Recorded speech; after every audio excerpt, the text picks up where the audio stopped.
পরিশুদ্ধিতা। এটা দ্বীনের তিনটা অংশ। আমাদের শরীরের মধ্যে অংশ কয়টা? তিনটা গুরুত্বপূর্ণ অংশ। একটা মাথা, একটা সিনা, আর একটা পেট।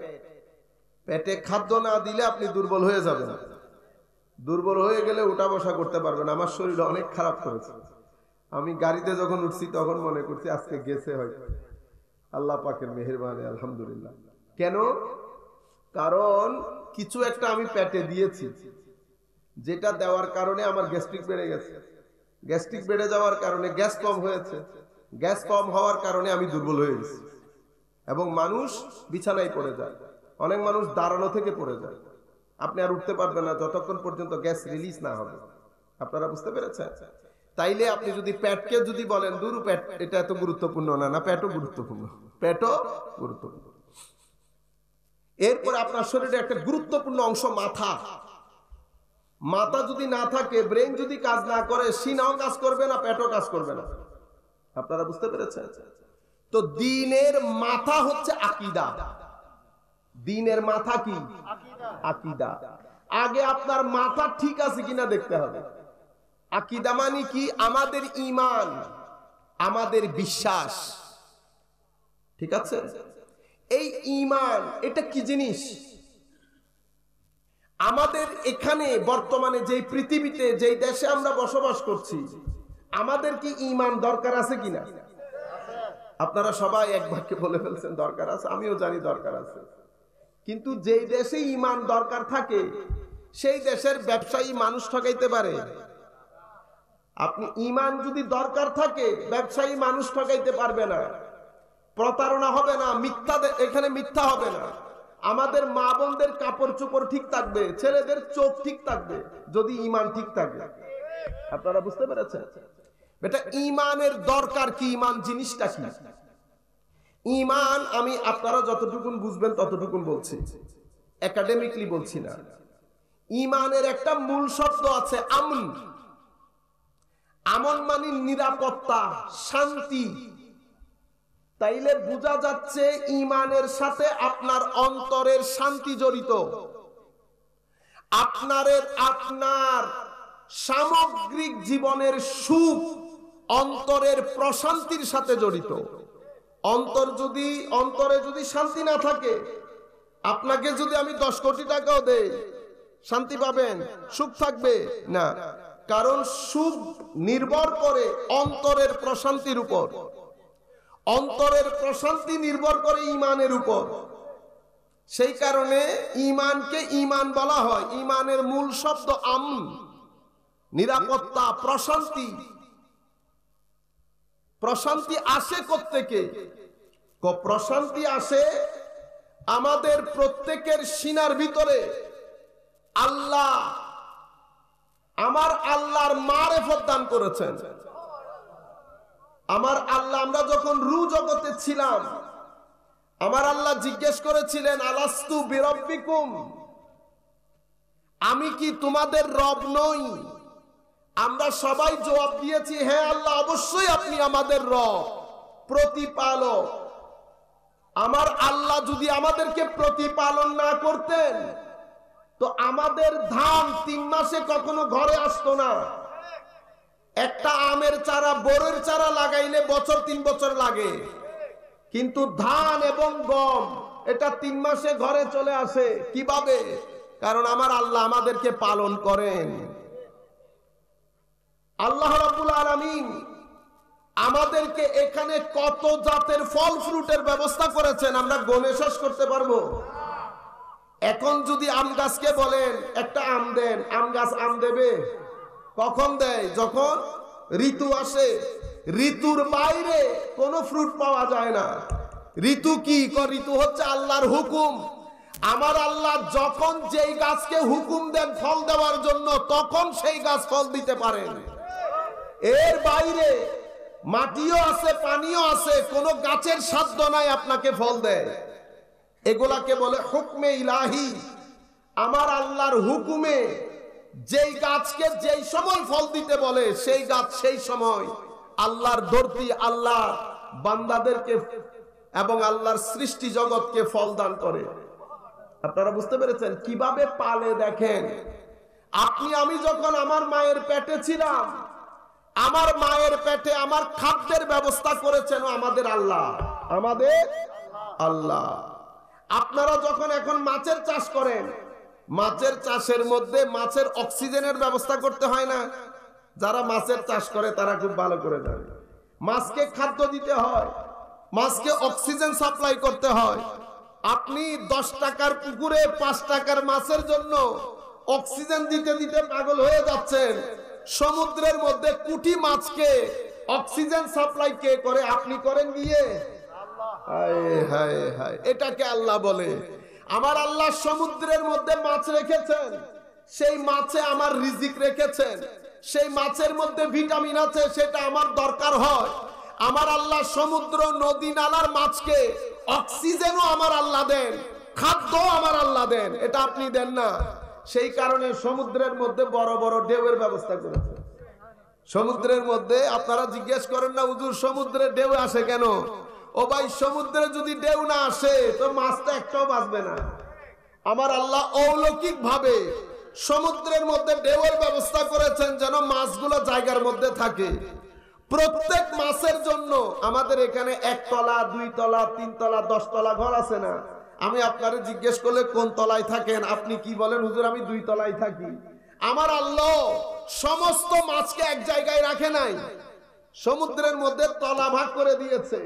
কিছু মাছ নিচে থাকে, কিছু মাছ একটু উপরে, কিছু মাছ আরেকটু উপরে। যেই যেই তলায় মাছ থাকে সেই কখনো উপরেও যায় না, নিচেও যায় না, উপরেও যায় না, নিচেও। এগুলো আপনারা মাথায় রাখবেন। তারপরে আল্লাহর প্রতি মায়া জন্মাবে। এখন আল্লাহর প্রতি মায়া আছে নাই? আমরা কেউ একটু বলতে পারবো কোনদিন সোফার কোনায় বসে আমরা আল্লাহর জন্য কেঁদেছি, আল্লাহ তোরে যদি একবার দেখতে পাইতাম? যেই আল্লাহ এত মায়া করে, এত মহব্বত করে, আমরা কেউ বুকে হাত দিয়ে বলতে পারবো না যে কখনো আমার আল্লাহকে আমরা মিস করেছি? আমরা বলি না তোমাকে মিস করেছি? তো আমার আল্লাহকেও মিস করতে হবে না? এত মায়া, এত মহব্বত যে আল্লাহ, এত ভাবে বান্দাকে যিনি সহযোগিতা করেন, সেই আল্লাহর প্রতি আমাদের মায়া থাকতে হবে না? তো আল্লাহর মায়া থাকলে বান্দা মুখে মিথ্যা বলতে পারে না। যাই হোক, আমি আপনাদেরকে বলতে জাস্ট একটু হিংস দিচ্ছিলাম যে আমার আল্লাহ কিভাবে আমাকে আপনাকে প্রতিপালন করে, কেউ করে না। সম্মানিত উপস্থিতি, তো মানুষের আমার আল্লাহ তো প্রতিপালক, আমার আল্লাহ প্রতিপালক। এখন আমার অন্তরের প্রশান্তি আসে কোত্থেকে? আপনি দুনিয়ার জীবনে যদি কালমার মাধ্যমে আল্লাহ, রসুল, দ্বীন এগুলাকে আপনি বিশ্বাস না করেন, আপনি আপনার মনের মধ্যে কোনোভাবে শান্তি প্রতিষ্ঠা করতে পারবেন না। যারা বাংলাদেশের বুকে যত বড়ই হোক, যারাই আমার আল্লাহ, আল্লাহ রসুলের উপর বিশ্বাস ছেড়ে দিয়েছে, একটার ঘরের মধ্যেও শান্তি নাই। একটার ঘরেও কোন মায়ের ছেলে বলতে পারবে না আমি আল্লাহ, আল্লাহ রসুলের বিশ্বাস ছেড়ে দিয়েছি কিন্তু বহুত শান্তিতে আছি, বহুত শান্তিতে আছি। কেমনে? হুজুর আল্লাহ আছে না নাই কেমনে বুঝবো? আমি বাইরে ছিলাম, আমাদের এক ভাই ঢাকা বিশ্ববিদ্যালয়ের ছাত্র, বিশ্বাস করে না, দীর্ঘ 3-4 দিন আমরা কথা বলেছি। উনি ওনারটা বলতেছেন, আমি আমারটা বলতেছি, কেউ কাউকে বুঝাইতে পারতেছি না।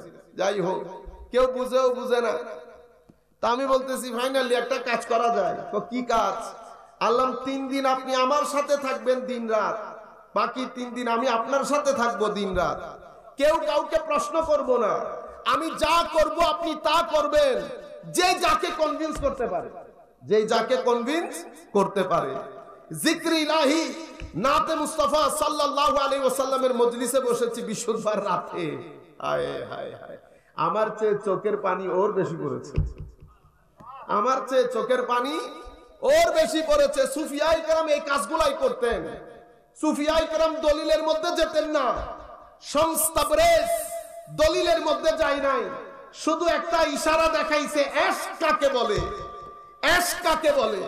এটা দেখার পরে জালালউদ্দিন রুমি বলছে, মৌলভী হারগিজ নাশুদ মাওলায়ে রুম মৌলভী কখনো মাওলায়ে রুম হতে পারতো না যদি শামস তাবরেজের সাথে 6 মাস অতিবাহিত না করত। অর্থাৎ একটা হচ্ছে আকল, বইপত্র পড়তে পড়তে পড়তে সিনা ফুলাই ফেলছি, অনেক জ্ঞানের মাধ্যমে কখনো হেদায়েত নসিব হয় না, অনেক জ্ঞানের মাধ্যমে হেদায়েত নসিব হয় না, অনেক জ্ঞানের মাধ্যমে মওলাই করিমের নৈকট্যের নূর কারো সিনার ভিতরে আসে না, অনেক জ্ঞানের মাধ্যমে আল্লাহর ভয়, আল্লাহর কুরবতের স্বাদ কখনো কারো সিনার ভিতরে আসে না। আল্লাহর কুরবতের স্বাদ, আল্লাহর নৈকট্যের স্বাদ, আল্লাহর ভয়, আল্লাহর ইশক, আল্লাহর মোহাব্বত, মওলাই করিমের নূর সেই ব্যক্তির সিনার ভিতরে আসে যেই ব্যক্তি নূরওয়ালা সিনা যার কাছে আছে তার সাথে বসেছে। তার সাথে বসা ছাড়া এই নূর নসিব হয় না। তো হযরতে আল্লামা জালালউদ্দিন রুমি, জগৎ বিখ্যাত ফকিহ এবং মুহাদ্দিস মুফাসসির, যার নামই ছিল জালালউদ্দিন, বাবার নাম ছিল বাহাউদ্দিন। জালালউদ্দিনের এলমের ঢঙ্কা বাজতেছে পুরা খেলাফতে উসমানিয়ার সময়কালে। সেই জালালউদ্দিন হায় এলমের অবস্থায় বুঝতে মনে হয় যেন সিনা খুলে বের হয়ে আসবে। হ্যাঁ, আমাদের দেশেও আমরা যারা টুকটাক লেখাপড়া করছি, কিছু বই পড়ছি, আমরা বলি না কোন মায়ের ছেলে থাকলে আমার সাথে আসো, বুঝতে পেরেছেন না? এই মায়ের ছেলে, বাবার ছেলে, এগুলো হচ্ছে নফসের ঠেলাঠেলি। কিসের ঠেলাঠেলি? নফসের ঠেলাঠেলি। নফস যখন ঠেলে ভিতর থেকে তখন এই ধরনের কথাগুলা বের হয়, তখন হুঙ্কার বের হয়। নফস যখন দমে যায় তখন হেদায়েতের বর্ষণ, নূরের বর্ষণ মানুষের কলবের মধ্যে পড়ে। নূরের বর্ষণ যখন পড়ে ব্যক্তি ভদ্র হয়ে যায়, চুপ হয়ে যায়, লাখ সমুদ্র জ্ঞান থাকে কিন্তু কথা বলে না। মৌলভী যখন মাওলায়ে রুম হয়ে গেছে, মাওলায়ে রুম হওয়ার পরে একজন জিজ্ঞেস করতেছে, হুজুর ফকর কাকে বলে? ফকর মানে গরিবী না, ফকর মানে মাওলাই করিমের কুরবতের স্বাদ, এটা কিভাবে নসিব হয়? ফকির কাকে বলে? কাকে বলবো আল্লাহর ওলি, কাকে বলবো সুফি? উনি চুপ করে আছে। আবার জিজ্ঞেস করেছে, চুপ করে আছে। আবার জিজ্ঞেস করেছে, চুপ করে আছে। পাশে ওনার উস্তাদকে বলতেছে, কি ব্যাপার? উনি তো জবাব দিলেন না। কবেটা উনি জবাব দিয়েছেন? উনি জবাব দিয়েছেন। কোন আপনার সামনেই তো কোনো কথাই তো বলেন নাই, কোন জবাব দিয়েছেন। হুজুর কিভাবে? জালালউদ্দিন বুঝাতে চেয়েছে অনেক জেনেও যারা না জানার ভান করে তাদেরকে সুফি বলে। সমুদ্র পরিমাণ ইলম সিনার মধ্যে রেখে চুপ করে থাকে, এদেরকে কি বলে? আল্লাহর ওলি বলে, আল্লাহর ওলি বলে। আমি আপনাদেরকে যেটা বোঝাতে চাচ্ছিলাম, তো আমার নবী মূল ঈমান, আপনারা, আমি যদি অত কথা বলি আপনারা বুঝবেন না। আমি যদি এক কথাই বলি, হুজুর ঈমান বলে কাকে, তো যেখানে যেখানে আপনার আমার আওয়াজ যাচ্ছে, যারা যেখানে বসে আমার এই কথাগুলো শুনতেছেন, ঈমান আমার নবীর মুহাব্বতের নাম। বাস, ঈমান কিসের নাম? আমার নবীর মুহাব্বতের নাম ঈমান। আমার নবীর মুহাব্বত যেই দিলের মধ্যে ঢুকেছে সেই দিল প্রশান্ত দিল। সেই দিল কি দিল? প্রশান্ত দিল। সেই দিল শুধু প্রশান্ত হয় না, সেই দিল শান্তি বন্টন করতে পারে, শান্তি বন্টন করতে পারে। এমনিতে ঈমানের মধ্যে দুইটা জিনিস, একটা হচ্ছে আপনি মুখে সাক্ষী দিচ্ছেন আশহাদু আল্লা ইলাহা ইল্লাল্লাহ ওয়া আশহাদু আন্না মুহাম্মাদান আবদুহু ওয়া রাসূলুহু, আমরা বলি না লা ইলাহা ইল্লাল্লাহ মুহাম্মাদুর রাসূলুল্লাহ সাল্লাল্লাহু আলাইহি ওয়াসাল্লাম, আমরা বলি। এটা তো মুখে, এটা কি মুখে। তো এখন ঈমান একটা হচ্ছে মুখের, সেই ঈমান থাকতে হবে আপনার অন্তরে, আবার সেই ঈমানের প্রমাণ হবে আপনার আমলে। কয়টা হয়ে গেল? তিনটা। একটা মুখের সাক্ষী, একটা অন্তরের বিশ্বাস, আর একটা কর্মের মাধ্যমে, আমলের মাধ্যমে সেটা প্রকাশ করা। তিনটা জিনিস হয়ে গেল না? মুখের সাক্ষী কেউ ভিতরে বিশ্বাস না করেও দিতে পারে, বুঝতে পেরেছেন? মুখের সাক্ষী অনেকে আছে না, আমাদের ওখানেও অনেকে সহযোগিতা পাওয়ার জন্য আমাদের কাছে এসে প্রথমে কলমা পড়ে ফেলে। তা আমরা কি বলি, বেটা কলমা পড়তে হবে, তোমার কি দরকার সেটা বলো, ঠিক আছে? তো ওরা কি করে, এসে আমাদের পাশের বাড়ি হিন্দু বাড়ি, অনেক গরিব লোকজন আছে, তো ওনারা যখন আসেন এসে আমাদের সামনে আগে কালমা পড়েন, তারপরে ওষুধের টাকা অমুকের টাকা। তা আমরা বলি কলমা পড়তে হবে না, আপনি আল্লাহর সৃষ্টি, এতটুকু আমার জন্য যথেষ্ট। আপনি কি, যে আল্লাহ আমাকে সৃষ্টি করেছেন সে আল্লাহ আপনাকেও সৃষ্টি করেছেন, আমার জন্য এতটুকু আইডেন্টিটি যথেষ্ট। আমি আপনাদেরকে বলতে চাচ্ছি একটা মুখের সাক্ষী, তো উনি মুখের সাক্ষী দিয়েছেন, আমি তাকে মুসলমান বলতে হবে, তার ভিতরে যদি ঈমান না থাকে তো সে মানুষের কাছে মুসলমান, আল্লাহর দরবারে কাফের। আল্লাহর দরবারে কি? কাফের। আরেক ব্যক্তি ভিতরে বিশ্বাস আছে মুখে বলে নাই, সেই ব্যক্তি মানুষের কাছে কাফের, আল্লাহর দরবারে মুমিন। আল্লাহর দরবারে মুমিন। আমরা মুখে কেন বলতে হয়? যেন চিতায় না নিয়ে আমাকে কবরে নিয়ে যান, সেই জন্য। তো আমি আপনাদেরকে বলতে চাচ্ছিলাম, একটা তো মুখের সাক্ষী দিলেন, মুখের সাক্ষী ভিতরে বিশ্বাস করেও দেওয়া যায়, ভিতরে বিশ্বাস না করেও দেওয়া যায়। আমল, আমল আপনি নামাজ, অনেক এখানে তো এখন এক আজীব মাহৌল তৈরি হয়েছে। আমরা অনেক ভাই, আমি শব্দগুলা উচ্চারণ করতে চাচ্ছি না, বিভিন্ন ভাবে আমরা বিভিন্ন দিনের কাজের মধ্যে মসজিদে মসজিদে যাই, ঠিক না? দিনের কাজে মসজিদে মসজিদে যায় না? একজনকে আমি জিজ্ঞেস করছি যে কি ব্যাপার, হঠাৎ করে নতুন কাজ? হুজুর আসলে নতুন ব্যবসা শুরু করছি। এখন কিছু ব্যবসায়ী ভাইও গেছেন, তো একসাথে হলে তো ওনারাও বুঝে যে আমিও একই আকীদা, তো ব্যবসাটা করতে সুযোগ হয়, ব্যবসাটা করতে সুযোগ হয়। এইভাবে অনেক, এখন তো দুনিয়া আজিব, এটা আমার নবী স্পষ্ট করে গেছেন আমাদের কাছে, মুসলিম শরীফের আবার বাদিরু বিল আমালিস সালেহা। আমার নবী বলেছেন তোমরা ভালো কাজ, আমলে সালেহ এগুলা করে নাও ফিতনার চাদরে আবৃত হওয়ার আগে। দিন, দিনের আলোকে রাতের অন্ধকার যেমন আবৃত করে ফেলে, ফিতনার চাদর সেভাবে তোমাদেরকে আবৃত করে ফেলবে। ফিতনা এমন ভাবে ছড়িয়ে পড়বে, সকালের মুমিন বিকাল হতে হতে কাফের হয়ে যাবে। ইউসবিহু রাজুলু মুমিন ওয়া মুমিনান ওয়া ইউমসি কাফিরা। বিকালের মুমিন সকাল হতে হতে কাফের হয়ে যাবে, সকালের মুমিন বিকাল হতে হতে কাফের হয়ে যাবে। ইয়াবিউ দীনাহু বিআরাদিন মিনাদ দুনিয়া। 2-4 টাকার জন্য, দুনিয়ার জন্য দিন বিক্রি করে দেবে। আমার নবী কি বলেছেন? 2-4-5 টাকার জন্য দিন বিক্রি করে দেবে। আমার নবী আরো বলছেন শেষ পর্যন্ত, শেষ বিকালে সাতাকুনু দুআত আলা আবওয়াবে জাহান্নাম ইলা আবওয়াবে জাহান্নাম। কিছু দাঈ, ওয়াইজ, বক্তা, দ্বীনের খেদমতকারী বের হবে, তারা ডাকবে মানুষকে জান্নাতের দিকে। বুঝতে পেরেছেন? আলা আবওয়াবে, ডাকার সময় তো জান্নাত, আমার নবী বলছেন আসলে জান্নাত না, সে তোমাকে জাহান্নামের দিকে নিয়ে যাবে। সে নিজে জাহান্নামের দরজায় দাঁড়ানো।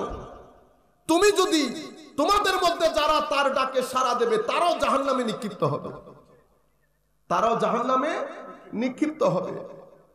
আমার নবী আরো বলেছেন তো শেষ বিকালে ঈমান, ঈমান আমি বলেছি না ঈমান মানে আশকে রাসূল। আমার নবী বলছেন শেষ বিকালে ঈমান পুরা পৃথিবী থেকে পলায়ন করে মদিনা শরীফ চলে যাবে, মদিনা শরীফ চলে যাবে। আমার নবী সাল্লাল্লাহু আলাইহি ওয়াসাল্লাম ইরশাদ করছেন আল্লাহ রাব্বুল আলামিন ইলমে নাফে, এমন জ্ঞান যে জ্ঞানের মাধ্যমে মানুষের হেদায়েত নসিব হয়, সিনার মধ্যে আল্লাহর ভয় আসে, এমন জ্ঞান আল্লাহ বড় বড় আলেম ওলিদেরকে দুনিয়া থেকে তুলে নিয়ে আল্লাহ এলম তুলে ফেলবেন। লাইব্রেরি থাকবে, আপনার প্রতিষ্ঠানও থাকবে, মসজিদও থাকবে, বড় বড় মাদ্রাসাগুলোও থাকবে, কিন্তু আমার নবী বলছেন এলম থাকবে। কোন এলম ইয়া রাসূলুল্লাহ? নিশ্চয় এমন এলমের কথা আমার নবী বলছেন যে এলমের মাধ্যমে মানুষের উপকার হয়, যে এলমের মাধ্যমে মানুষের হেদায়েত নসিব হয়, যে এলমের মাধ্যমে তাকওয়া নসিব হয়। সবাই বলি সূরা ফাতিহার মধ্যে রাত দিন করে ইহদিনাস সিরাতাল মুস্তাকিম, রাত দিন সবাই আল্লাহর দরবারে বলি আল্লাহ সিরাতুল মুস্তাকিমের পথে আমাদেরকে হেদায়েত, কি বলি, হেদায়েত করেন। সবাই বলি না? সূরা ফাতিহার মধ্যে এই দোয়া করতে করতে আল্লাহ সূরা বাকারা পরবর্তী সূরার মধ্যে আমাদের রেজাল্ট আল্লাহ বের করেছে। রেজাল্টে আল্লাহ কি বলছে?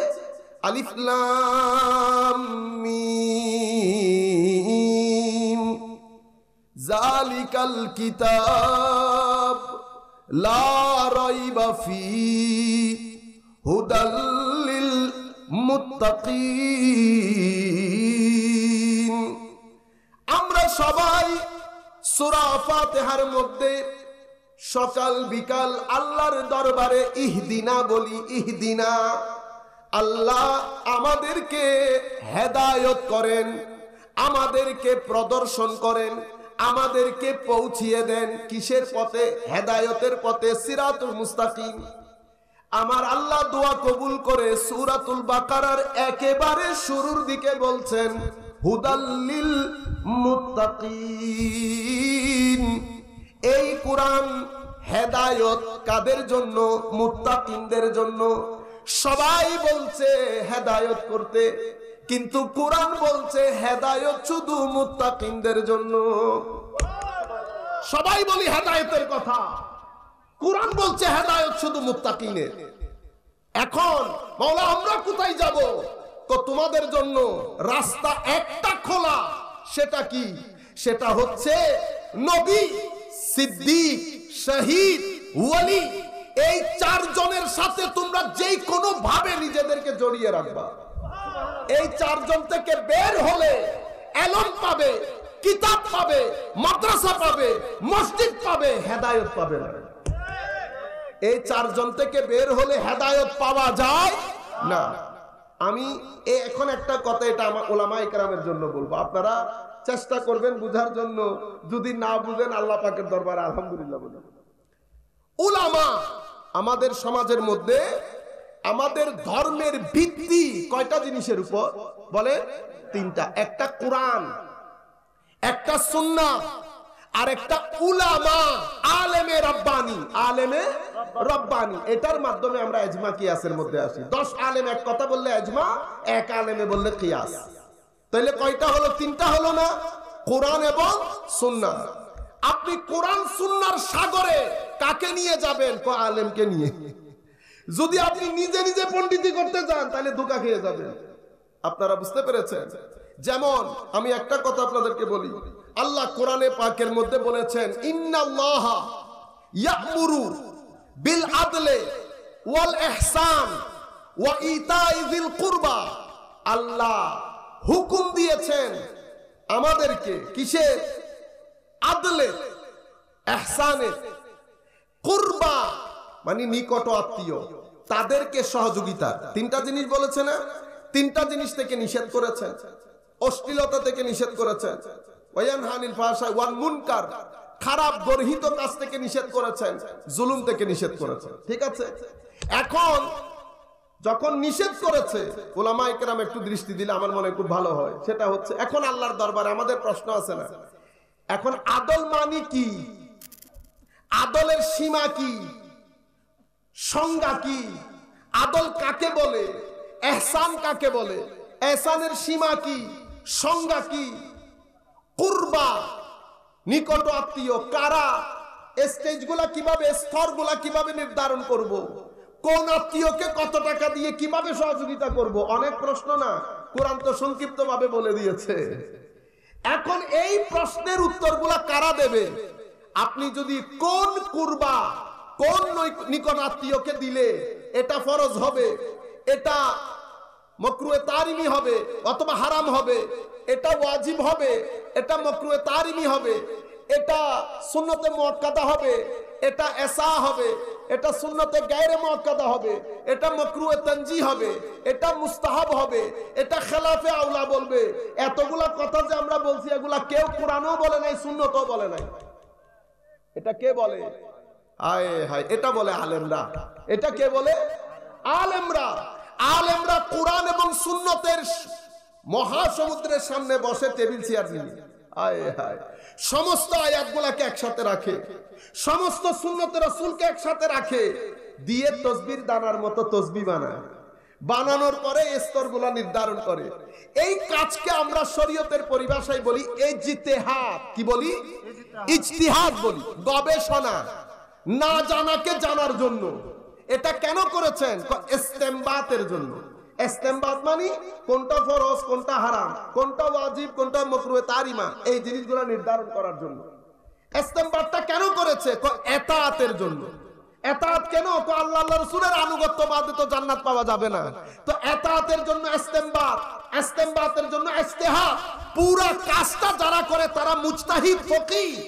এবং এটা যখন স্কুল হয় এটাকে আমরা মাযহাব বলি। কি বলি? মাযহাব। প্রক্রিয়াকে ইজতিহাদ বলি, উদ্দেশ্য ইস্তেমবাত। কেন? এটা ছাড়া ইতাআত হবে না। এটা যখন একটা স্কুল হয়ে যায় এটাকে আমরা মাযহাব বলি। মাযহাবকে অস্বীকার করা মানে ইতাআত অস্বীকার করা।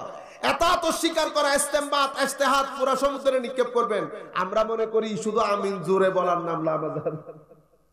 এটা বিশাল সমুদ্র। যাই হোক, আমি যেই জায়গা থেকে আপনাদেরকে তুলে এনেছি, সম্মানিত উপস্থিতি, আমি আপনাদেরকে বলতে চাচ্ছিলাম মূল জায়গার মধ্যে আমার নবী সাল্লাল্লাহু আলাইহি ওয়াসাল্লামের ইশক, মুহাব্বত, এটাকে ঈমান বলে। এটাকে কি বলে?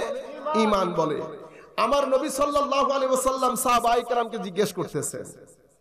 কি জিজ্ঞেস করলেন? কহে আমার সাহাবায়ে কেরাম, বলতে পারবা তোমাদের মধ্যে আশ্চর্যজনক ঈমানের মালিক কে? কারণ তোমাদের মধ্যে অতীব আশ্চর্যজনক ঈমানের অধিকারী, মানে কাদের ঈমান তোমাদের মধ্যে বড় আশ্চর্য। আমার নবী সাল্লাল্লাহু আলাইহি ওয়াসাল্লাম ইরশাদ করছেন, আইয়ুল খালকি আ'জাবু ইলাইকুম ঈমানা, তোমাদের মধ্যে কাদের ঈমান আশ্চর্যজনক? সাহাবায়ে কেরাম উত্তর দিলেন, ক্বালু আল মালাইকা, বলে হুজুর ফেরেশতাদের ঈমান বড় আশ্চর্য। আমার নবী বলতেছেন ফেরেশতাদের ঈমান আর কি আশ্চর্য? সকাল বিকাল সবকিছু দেখে ওরা, এদের ঈমান ওমা লাহুম লা ইউমিনুন ওয়া হুম ইনদা রাব্বিহিম, ঈমান গ্রহণ না করা বাদে তাদের কোনো উপায় আছে? তারা সকাল বিকাল আল্লাহর সুহবতের মধ্যে থাকে, আল্লাহর সুহবতে থাকে। এরপরে তাইলে ইয়া রাসূলুল্লাহ নবীদের ঈমান বড় আশ্চর্য। আমার নবী বলছেন নবীদের ঈমান আর কি আশ্চর্য? ঈমান না এনে কোন উপায় আছে? কারণ ঈমানের যে মূল ভিত্তি ওহী, এটাই তো তাদের উপর নাজিল হয়। তারা ঈমান না এনে উপায় আছে? তাইলে কে ইয়া রাসূলুল্লাহ? ক্বালু ফানাহনু, তাইলে আমাদের ঈমান বড় আশ্চর্য। আমার নবী সাল্লাল্লাহু আলাইহি ওয়াসাল্লাম বলছেন, হায় হায় হায় হায়, ক্বালা মা লাকুম লা তুমিনুন ওয়া আনা বাইনা আযহুরিকুম, তোমাদের ঈমান আবার কিসের আশ্চর্য? যখন আমি তোমাদের সামনে বসা, ঘটনা সব তোমাদের সম্মুখে ঘটেছে। কঙ্করকে কলমা পড়ানো থেকে শুরু করে, হাতের ইশারায় অস্তমিত সূর্যকে ফেরত আনানো থেকে শুরু করে, আঙ্গুল দিয়ে চন্দ্র দ্বিখণ্ডন করা থেকে শুরু করে, সামান্য হাতের পানি দিয়ে হাজার সাহাবায়ে কেরামের মধ্যে পানি বন্টন করা থেকে শুরু করে, কি এমন ঘটনা যেটা তোমাদের সম্মুখে ঘটে না? কি এমন ঘটনা? 313 জন সাহাবী বদরের যুদ্ধের মধ্যে জিতার কথা ছিল না, তোমরা জিতেছো, এটা তোমাদের চোখের সামনে ঘটেছে।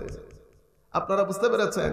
ওহী তোমাদের চোখের সামনে নাজিল হচ্ছে, আমি তোমাদের সামনে বসা, আমি যেহেতু তোমাদের সামনে বসা, তোমাদের ঈমান আর কি আশ্চর্য? তখন সাহাবায়ে কেরাম বলছেন, ফাকাল রাসূলুল্লাহ সাল্লাল্লাহু আলাইহি ওয়াসাল্লাম, আলা ইন্না আ'জাবাল খালকি ঈমানান লাকাউম ইয়াকুনুনা মিন বা'দিকুম। হায় হায় হায়, আমার নবী বলছেন শোনো শোনো, সবচেয়ে আশ্চর্যজনক ঈমানের অধিকারী তারা হবে যারা তোমাদের পরে আসবে। তোমাদের পরে আসবে কোনো কিছু না দেখে না শুনে, কোরআনের মধ্যে আমাকে পেয়ে কোনো কিছু না দেখে আমাকে বিশ্বাস করবে। এই হাদিসের আরো ব্যাখ্যা আমার নবী দিয়েছেন, মুসলিম শরীফের riwayতের মধ্যে এসেছে, আন আবি হুরায়রা রাদিয়াল্লাহু তাআলা আনহু قال قال رسول الله صلى الله تعالى عليه وسلم من اشد امتي لي حبا ناس يكونون بعدي يود احدهم لو رآني بأهله وماله। হায় হায়, হযরতে আবু হুরায়রা রাদিয়াল্লাহু তাআলা আনহু থেকে বর্ণিত, তিনি বলেন, মিন আসাদ্দি উম্মতি লি হুব্বান, আমাকে অনেক বেশি মোহাব্বত করনে ওয়ালা। কখন? তোমাদের পরে আসবে, দেখে নাই, কিন্তু এক নজর দেখার জন্য যদি তাদেরকে বলা হয়, তাদের দুনিয়া, সম্পদ, আওলাদ, আহলায়াল সবকিছু ত্যাগ করার জন্য তারা সবকিছু ত্যাগ করে হলেও আমাকে এক নজর দেখতে চাইবে। আমরাও বলি ইয়া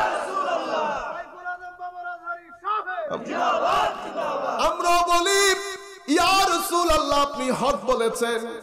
কুল কায়নাত যদি ছেড়ে দিতে হয়, আমরা এখানে যারা আছি আমরা গরিব হতে পারি, কিছুই নেই আমাদের কাছে।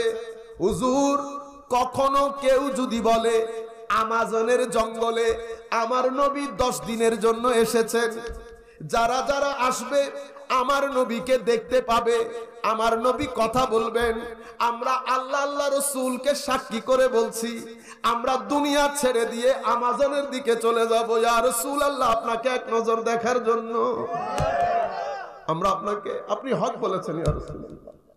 আমরা গরিব মিসকিন, আমাদের গুনাহ অনেক বেশি, আমরা নফসের ধোঁকায় পড়ে, শয়তানের ধোঁকায় পড়ে ইয়া রাসূলুল্লাহ আমল করতে পারি না ঠিক, কিন্তু আমাদের মহব্বতের মধ্যে কোনো সন্দেহ নাই।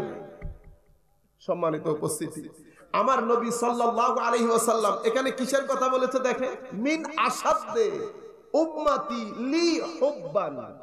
কিসের কথা বলেছে? মহব্বতের কথা। আবার আমার নবী ফারুক আজমের মতো জলিলুল কদর সাহাবীকে বলছে, ফারুক, যদি মহব্বত না থাকে, সবকিছুর চেয়ে বেশি মহব্বত না হয়, তাইলে আমার জন্য, তাইলে ঈমান হয় না। তাইলে ঈমানের জন্য, ঈমানের মূল হচ্ছে আমার নবীর ইশক, মহব্বত। মনে রাখবেন, কালমা হচ্ছে একটা বীজের মতো। কিসের মতো? বীজ।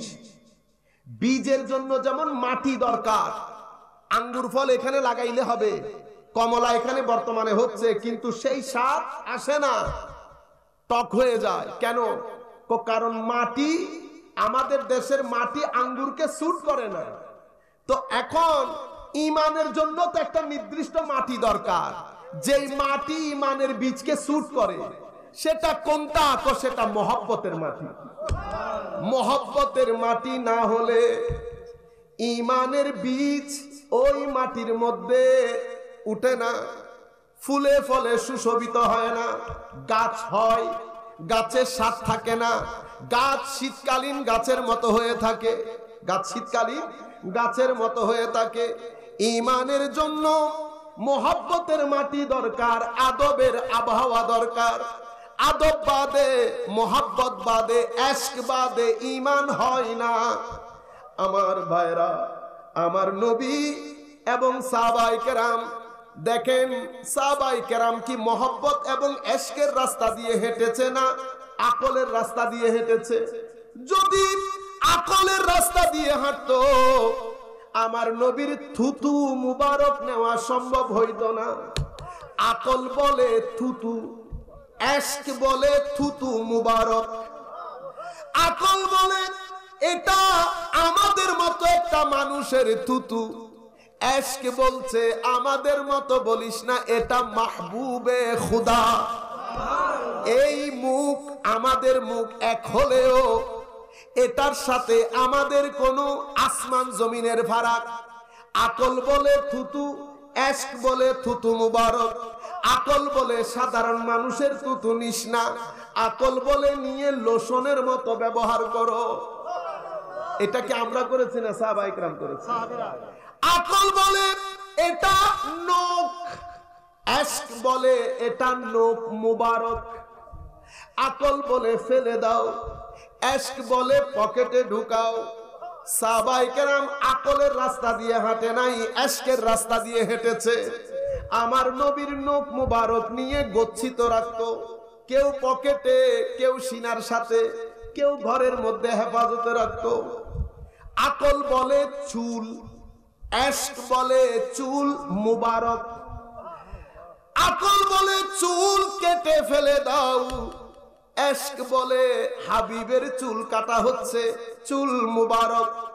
ফাআতাফা বিহি আসহাবুহু, সমস্ত সাহাবায়ে কেরাম আমার নবীর চতুর্পার্শ্বে তাওয়াফ করছে, প্রদক্ষিণ করছে, হাতগুলাকে জালের মতো বিছিয়ে দিয়ে, যেন আমার নবীর চুল মুবারক মাটিতে না পড়ে। এশক বলে নিয়ে সাথে ঘরে চলে যাও, আকল বলে নিয়ে ফেলে দাও। সাহাবায়ে কেরাম আকলের রাস্তা দিয়ে হাঁটে নাই, আমার নবীর ক্ষেত্রে এশকের রাস্তা দিয়ে হেঁটেছে। আকল বলে ঘাম, এশক বলে ঘাম মুবারক। আকল বলে ঘাম ধরিও না, এশক বলে শিশিতে ঢুকিয়ে আতর বানিয়ে নাও। আমার ভাইরা, সাহাবায়ে কেরাম আকলের রাস্তা দিয়ে হাঁটে নাই, আমার নবীর ক্ষেত্রে এশকের রাস্তা, আদবের রাস্তা দিয়ে হেঁটেছে। সেই কারণে আমার আল্লাহ বলছেন রাদিয়াল্লাহু আনহুম ওয়া রাদু আন, তাদের উপর আমি রাজি, আমার উপর তারা রাজি, কারণ এশকের রাস্তা দিয়ে হেঁটেছে। এবার আদবের রাস্তা দেখেন। মুআজ, আমার নবীর সাহাবী মুআজ আমার নবীর পিছনে বসা, গায়ের সাথে গা দিয়ে। আমার নবী বলছেন মুআজ, মুআজ জবাব দিচ্ছেন লাব্বাইকা ওয়া সাদাইকা ইয়া রাসূলুল্লাহ। হুজুর মুআজ আপনার কদমে হাজির। হযরতে ফারুক আযমের মতো সাহাবী বলছেন বিআবি আনতা ওয়া উম্মি ইয়া রাসূলুল্লাহ। হুজুর ফারুকের মা বাবা আপনার কদমে কুরবান। তোমরা জানোনি আজকে কোন দিন, কোন মাস, এটা কোন শহর? বিদায় হজ্জের ভাষণ সবাই জানে, এটা আরাফার ময়দান। আমরা মক্কায়ে মুআজ্জামার মধ্যে আছি। সমস্ত সাহাবী জবাব দেই আল্লাহু ওয়া রাসূলুহু আ'লামু, আল্লাহ এবং রাসূল বেশি ভালো জানেন। আদব দেখেন, এশক দেখেন।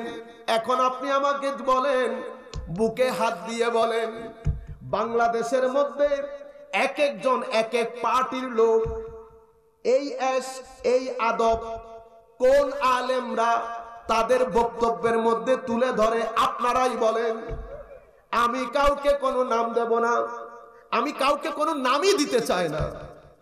সবাই যারা যারা যেখান থেকে বসে শুনছেন, বুকে হাত দিয়ে বলেন, আমার নবীর প্রতি সাহাবায়ে কেরামের এই এশকের কথা মজা নিয়ে কারা মাহফিলের মধ্যে বলে? যারা বলে তাদেরকে সুন্নি বলে। আমি আমাকে বলছি না আমি সুন্নি, আমি বলছি যারা আমার নবীর এশকের কথা এরকম মজা নিয়ে বলে তাদেরকে সুন্নি বলে।